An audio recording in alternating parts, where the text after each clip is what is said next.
અને રાજકોટમાં ગુરુદત્ત જયંતીની ભવ્યાતિ ભવ્ય ઉજવણી કરવામાં આવી। ગધેથળ ગાયત્રી મંદિરમાં ભવ્ય ઉજવણી।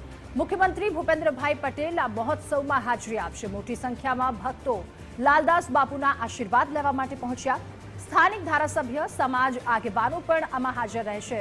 અગ્રણીઓ લાલદાસ બાપુનું ગુરુ પૂજન કરશે। ત્યારે રાજકોટમાં ગુરુદત્ત જયંતીની ભવ્ય ઉજવણી કરવામાં આવશે। ગધેથળ ગાયત્રી મંદિરમાં ભવ્ય ઉજવણી, જ્યાં મુખ્યમંત્રી ભૂપેન્દ્રભાઈ પટેલ પણ હાજર રહેશે। આ સાથે અનેક દિગ્ગજો પણ હાજરી આપશે। મોટી સંખ્યામાં ભક્તો પણ પધારશે લાલદાસ બાપુના આશીર્વાદ લેવા માટે। સ્થાનિક ધારાસભ્ય સમાજ આગેવાનો પણ હાજરી આપશે। ત્યારે અગ્રણીઓ લાલદાસ બાપુનું ગુરુ પૂજન કરશે।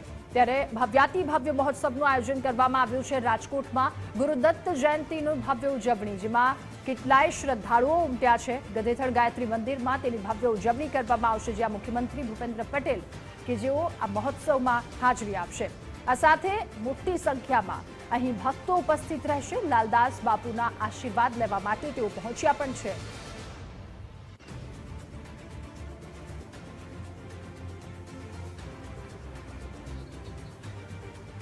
અને વધુ માહિતી મેળવીશું। સંવાદદાતા ગૌતમ ભેડા આપણી સાથે જોડાયા છે। ગૌતમ, રાજકોટમાં ગુરુદત્ત જયંતીની ભવ્યાતિ ભવ્ય ઉજવણી કરવામાં આવી રહી છે।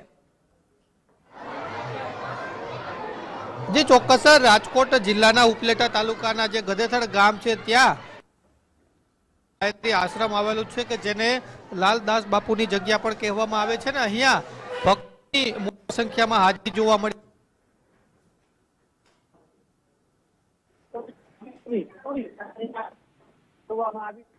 એટલા જ માટે અહીંયા વિશાળ સંખ્યામાં ભક્તો છે તે આવી રહ્યા છે ને સાથે સાથે લાલદાસ બાપુના આશીર્વાદ માટે પણ ભક્તો છે તે મોટી સંખ્યામાં આવી રહ્યા છે। વહેલી સવારથી જ અહીંયા ભક્તોનું જાણે કે ઘોડાપૂર હોય એ પ્રકારના દ્રશ્યો।